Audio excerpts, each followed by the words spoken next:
what they have done is cannot take class by what it says. ఏ విధంగా అది attract అవుతుందో I show you the laws. So it is not at all attractive. In spite of that, 10 years punishment ఉన్న section ని అమ్మాయిని impose చేశారు. Act వల్ల అదే అంటారు అవుతుంది. So that is the thing. Late on midnight 12 o'clock పొద్దు నుంచి వాళ్ళ వెయిటింగ్ చేయించి నైట్ 00 hours లో ఎఫ్ఐఆర్ చేశారు.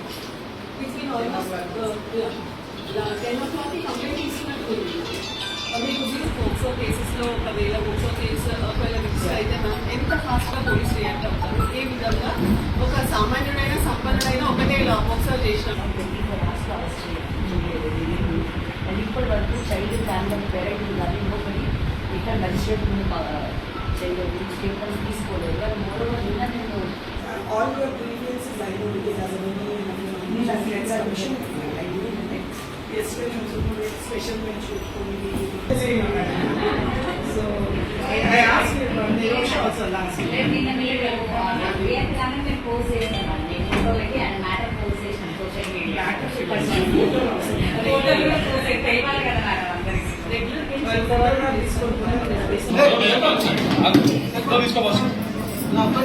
పేపర్లు మమ్మల్ని తీయండి సార్, మీ చేయి మేము ఎదుగుతాం. ఓకే డన్, కూర్చోండి. You can all wait outside please. ఈరోజు మేమందరం కలిసి ఇక్కడ చైర్మన్ గారిని కలిసాము, సీతా దయాకర్ రెడ్డి గారు. Really we felt very happy to meet her. Because ఇక్కడ రాగానే మేము ఎప్పుడైతే మా గ్రీవెన్స్ చెప్పామో, మేము ఎందుకు వచ్చామనే విషయాన్ని చెప్పినప్పుడు మేడం చాలా మంచిగా సానుకూలంగా స్పందించారు.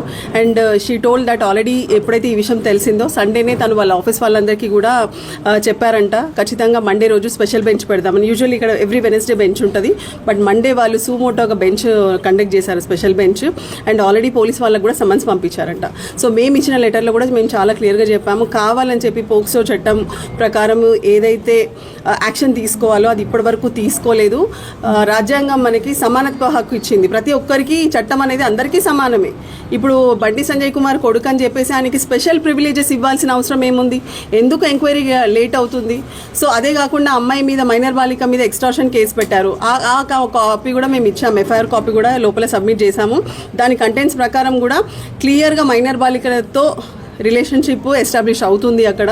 సో ఆ విషయాన్ని కూడా చెప్పాము. కావాలని చెప్పి వాళ్ళని మభ్యపెట్టాలి, భయపెట్టాలనే ఉద్దేశంతో ఇట్లా ఫాల్స్ కేసు వేశారని చెప్పాము. సో కరీంనగర్ పోలీసులకు కూడా సమన్స్ ఇష్యూ చేస్తా అన్నారు. సో అదేవిధంగా ఇక్కడ పేట్ బషీర్బాద్ పోలీసులకు కూడా సమన్ ఇష్యూ చేశారు. సో ఎందుకు డిలే అవుతుంది? యాజ్ పర్ లా పోక్సో చట్టం ప్రకారము ఏదైతే వితిన్ 24 అవర్స్లో అక్యూజ్ని కస్టడీలోకి తీసుకుంటారు, ఎంక్వైరీ చేస్తారు.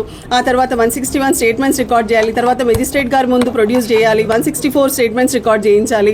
సో ఆ రికార్డ్ చేసినప్పుడు ఒకవేళ అతను చేసిన నేరం ఇంకా తీవ్రతరం అయితే ఆ సెక్షన్స్ ఏదైతే ఉందో అవి మళ్ళీ ఆల్టర్ చేయాలి. సో యాక్చువల్గా యాజ్ పర్ కంప్లైంట్ కూడా ఏదైతే section 7 and 8 of POCSO act ఉంటుందో ఆ సెక్షన్స్ పెట్టకుండా కావాలని చెప్పి డైల్యూట్ చేసి సెక్షన్ 11 and 12 పెట్టారనేసి కూడా ఆ విషయాన్ని కూడా మేము చైర్మన్ గారి దృష్టికి తీసుకొచ్చాము. సో చాలా సానుకూలంగా స్పందించారు, మాకు పూర్తి నమ్మకం వచ్చింది. ఖచ్చితంగా మరి చైర్పర్సన్ సీతా దయాకర్ రెడ్డి గారు ముందుకొచ్చి ఈ విషయంలో ఇన్వాల్వ్ అయ్యి, because it is first and foremost duty వాళ్ళది అదే అని చెప్పారు. అండ్ మాకు రియల్గా కూడా చాలా మంచిగా అనిపించింది. మహిళల లోపల ఉన్న మెంబర్స్ కూడా చాలా మంచిగా సానుకూలంగా స్పందించారు.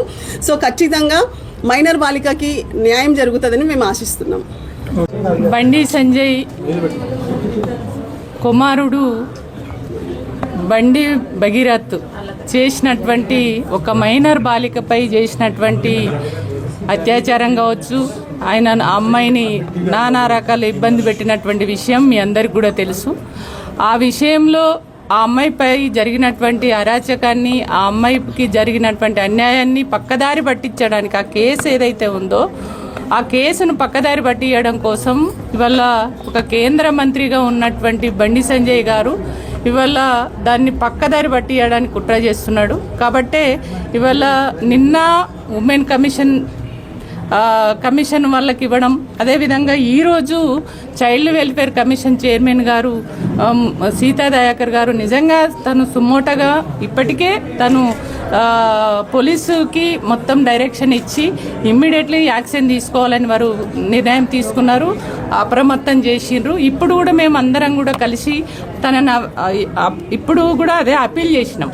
అరే ఒక ఉమెన్గా ఒక మైనర్ బాలికకు జరిగినటువంటి అన్యాయాన్ని మనము వాళ్ళ పేరెంట్స్ ముందుకొచ్చి అయ్యా నాకు అన్యాయం జరిగింది, నాకు ఇమ్మీడియట్లీ నా బిడ్డకు న్యాయం జరగాలని కేసు పెట్టినప్పుడు ఆ కేసును ఇవాళ పక్కదారి పట్టించే ప్రయత్నం కాకుండా ఇమ్మీడియట్లీ కస్టడీలోకి తీసుకోవాలి. నేరానికి గురైనటువంటి వ్యక్తి పైన తక్షణమే యాక్షన్ తీసుకోకుండా అరెస్ట్ చేయకుండా ఇంకా ఎంక్వైరీ చేస్తామని ఇంకేదో చేసి అట్లా ఆ కేసును పక్కదారి పట్టించి ఆ పిల్లోడిని భగీరథను బయటకు పంపించేటువంటి ఒక కుట్రలు చేస్తున్నారు అనేది దీన్ని బట్టి అర్థమైంది.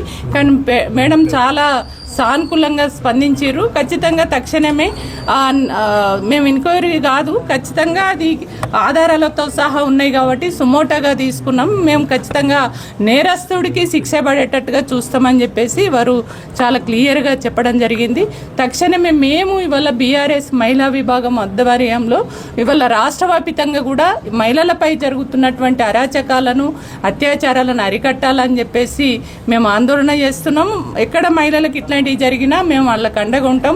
అట్లనే ఇవాళ బండి భగీరథ్ చేసినటువంటి నేరం ఏదైతే ఉందో దాన్ని పక్కదారి పట్టియడానికి చేస్తే మేము ఖచ్చితంగా ఆ అమ్మాయికి మేము అండగా ఉంటాం.